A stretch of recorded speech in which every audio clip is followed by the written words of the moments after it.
It's not addressed in a public hearing opportunity in the same council meeting. Thank you.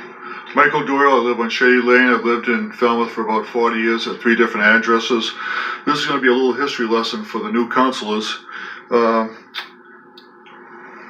begin with, I forced the competitive bid for office supplies and saved the town $32,800 in 1 year and about $328,000 over a 10-year period. I forced the chief of police, Tolan, to wear his uniform by asking other chiefs in Cape, Cumberland, and Yarmouth how often they wore their uniform. I forced the chief of police to pretend to patrol the streets in Falmouth because I asked the chiefs in Cape, Cumberland, and Yarmouth how often they patrolled their streets.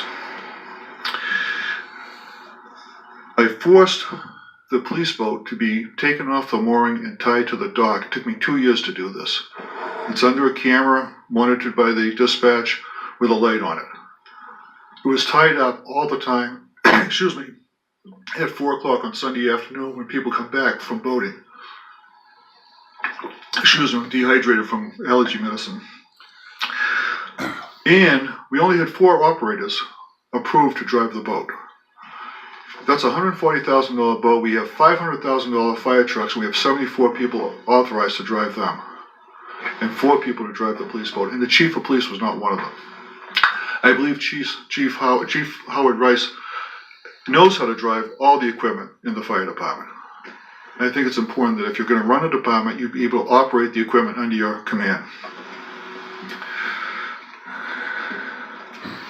And the reason you folks start the meeting with the salute of the Pledge of Allegiance to the flag. A few years ago, I dedicated this speaking time to all the men and women fighting to protect our freedom of speech all over the world.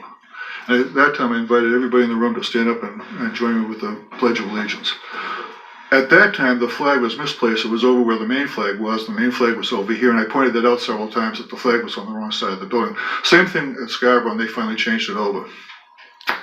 The 3 councils sitting here didn't stand up because the podium was there and I was looking at the flag. I didn't know this was going on. 2 of them didn't stand up, 1 stood up and folded the arms. When I got home, a ton of people called me up and said, "What are you going to do about it?" I said, "I think, just by having them do that, they've taken care of it." The following month, the council voted to make the Pledge of Allegiance part of the rules of this council. So if you want to pick a fight with me in the next 12 months over something, probably not the saluting the flag would not be a good choice. That does not turn out well for the council.